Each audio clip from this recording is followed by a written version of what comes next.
Class 10th में आप सभी बच्चों का फिर से स्वागत करते हैं। एसिड बेस एंड साल्ट जो आपका सेकेंड चैप्टर है साइंस का, वो हम लोग देख रहे थे और इसके पहले के जो भी टॉपिक्स हैं उन सबको हमने पढ़ा था और उसको हमने क्या किया है, समराइज करके एक जगह प्लेलिस्ट बना करके उसको रखा हुआ है। आप वहाँ पर जा करके फिर से उसको क्या कर सकते हैं, रिवीजन कर सकते हैं।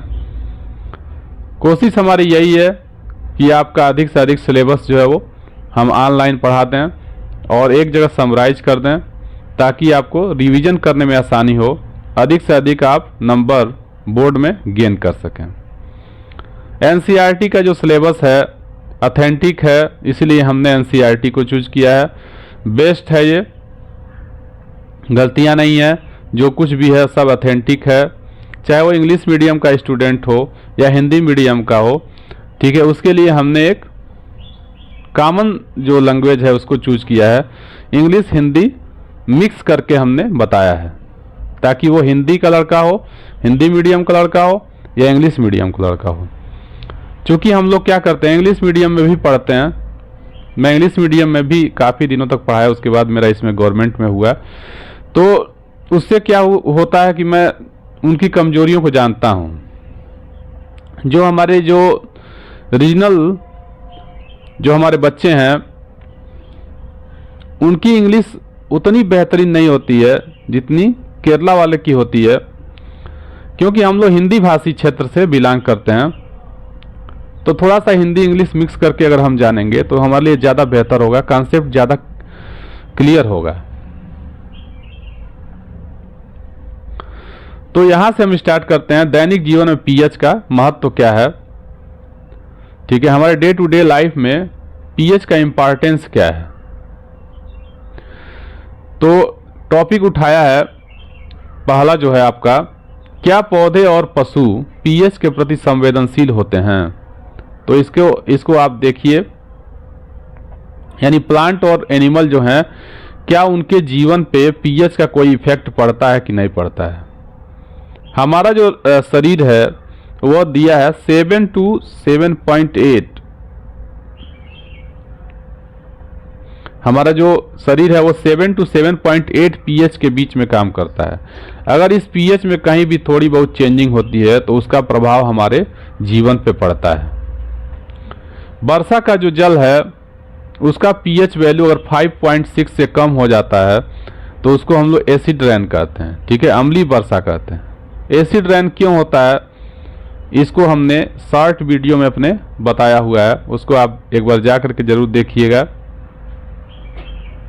वास्तव में क्या होता है, जब नाइट्रोजन और सल्फर के ऑक्साइड इस नेचर में रिलीज होते हैं, इस प्रकृति में मुक्त होते हैं, तो क्या करते हैं, एटमॉस्फेयर में पहले से ही मौजूद जो H2O है, वाटर वेपर है, उससे रिएक्शन करते हैं और एसिड का फॉर्मेशन करते हैं।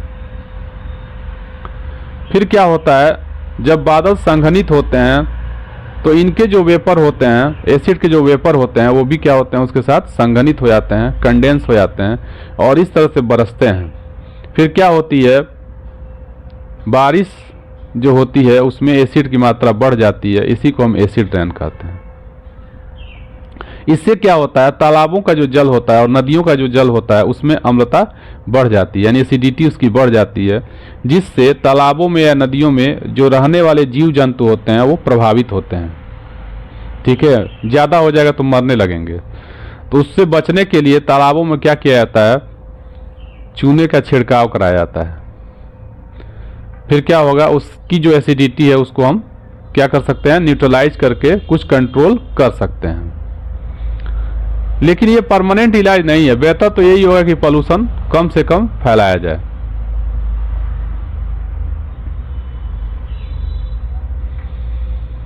एक चीज और दिया हुआ है, दूसरे ग्रहों में अम्ल पदार्थ, वीनस, शुक्र क्या होता है, शुक्र पे उसका जो एटमॉस्फेयर है, वायुमंडल है, वो क्या होता है, सल्फ्यूरिक अम्ल के मोटे सफेद एवं पीले बादलों से वो बना हुआ है।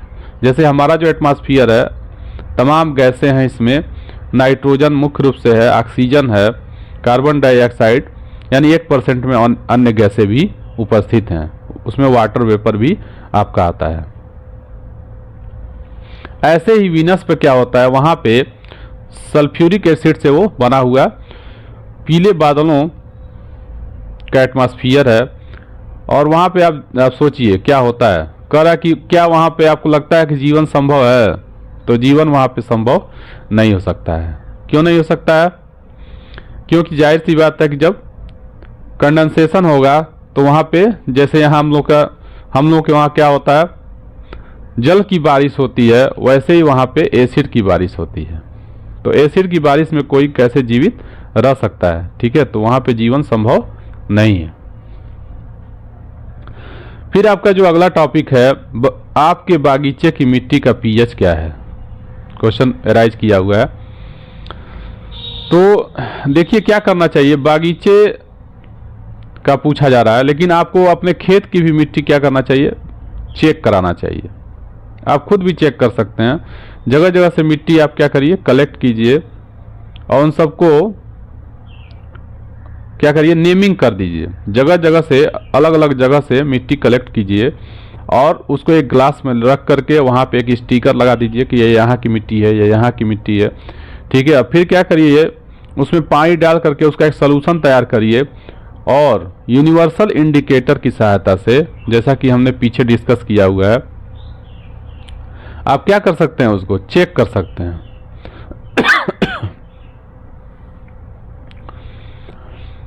यूनिवर्सल इंडिकेटर की सहायता से उसको चेक कर सकते हैं। फिर उसका कलर आप क्या करिए, जो स्ट्रिप दिया होता है उस स्ट्रिप से मिला लीजिए कि कौन सा कलर दे रहा है।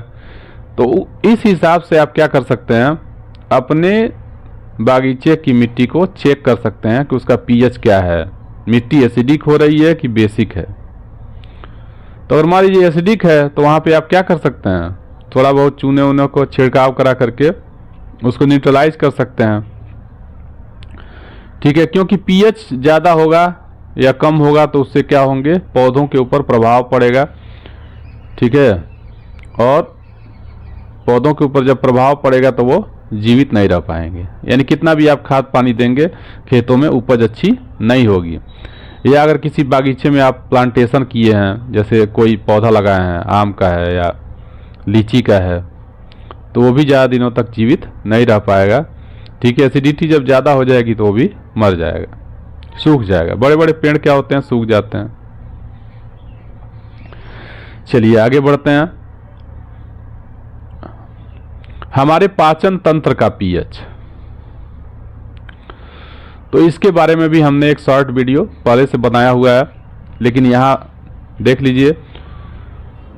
हमारे पाचन तंत्र का पीएच, जब भी हम कोई चीज़ खाते हैं, ठीक है, तो उसको पचाने के लिए हमारे पेट में क्या होता है, एसिड का सेक्रेशन होता है। ये क्या होता है, HCl होता है।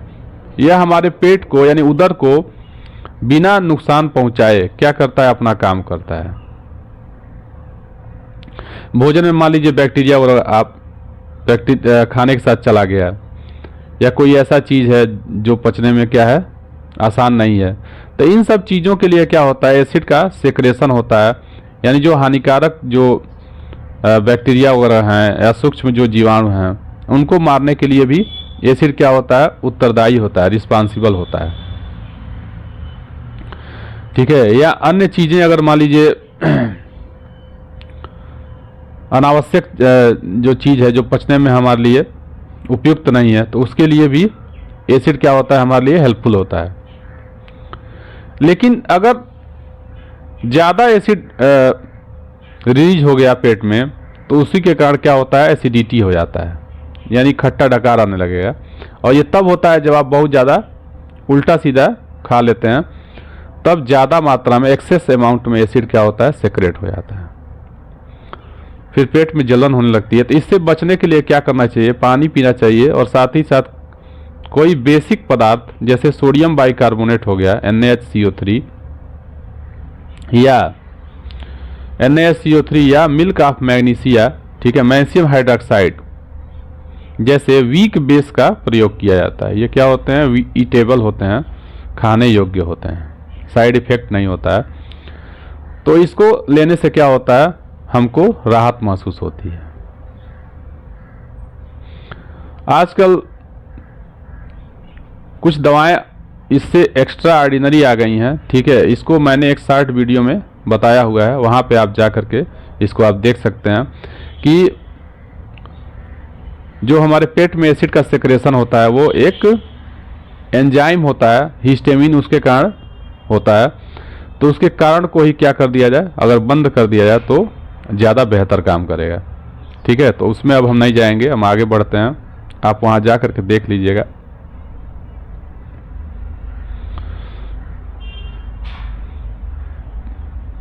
एक और टॉपिक देख लेते हैं, पीएच परिवर्तन के कारण दंत क्षय, टूथ डीके के बारे में बात कर रहा है। हमारे दांतों के ऊपर इनेमल पाया जाता है। यह क्या होता है, हार्डेस्ट मटेरियल होता है, हमारे शरीर का सबसे कठोर भाग होता है। यह हमारी दांतों की क्या करता है, सुरक्षा करता है, एक सुरक्षा कवच की तरह काम करता है। दांतों को सड़ने से बचाता है और खराब होने से भी बचाता है। लेकिन हमारी गलतियों के कारण ही ये क्या हो सकता है, इसका क्षय हो सकता है, इसका डीके हो सकता है। गलतियां ये होती हैं कि अगर चिपचिपा और मीठा पदार्थ आप खाते हैं या रात में भोजन करते हैं और भोजन करने के बाद दांतों को अच्छी तरह से साफ नहीं करते हैं, ब्रश नहीं करते हैं और वैसे ही सो जाते हैं, या दूध पीते हैं और पानी नहीं पीते हैं, ठीक है, साफ नहीं करते हैं दांतों को और ऐसे ही क्या होते हैं, आप अगर सो जाते हैं तो मुंह में पहले से ही जो उपलब्ध बैक्टीरिया होता है वो क्या करता है, इस भोजन को सड़ाता है, ठीक है। और सड़ाने के बाद क्या करता है, एसिड प्रोड्यूस करता है। यह एसिड, आप जानते हैं कि एसिड क्या होते हैं, कोरोजिव नेचर के होते हैं। यह एसिड क्या होता है, रिस्पांसिबल होता है कि हमारे दांतों के ऊपर जो इनेमल है उसको गला देता है। और जब उसको गला देगा तो फिर क्या होगा, वहीं से क्या होगा, सुराख बनना स्टार्ट हो जाएगा, ठीक है। फिर से दांतों के जो इंटरनल पार्ट होते हैं उसको नुकसान पहुंचाने लगेगा और इस तरह से लास्ट में दांत क्या होते हैं, गिर जाते हैं। इसलिए हमको क्या करना चाहिए, अच्छे क्वालिटी का जो आपका टूथपेस्ट वगैरह है उसका इस्तेमाल करना चाहिए। वो क्या होता है, बेसिक होता है, इसलिए वो एसिड को न्यूट्रलाइज कर देता है और हमारे इनेमल को सुरक्षा प्रदान करता है। इनेमल जो आपका है वो कैसे बना होता है, उसका केमिकल नाम होता है कैल्शियम हाइड्रॉक्सी एपेटाइट, ठीक है। क्या होता है ये, कैल्शियम हाइड्रॉक्सी एपेटाइट होता है, कैल्शियम फास्फेट का क्रिस्टली रूप होता है,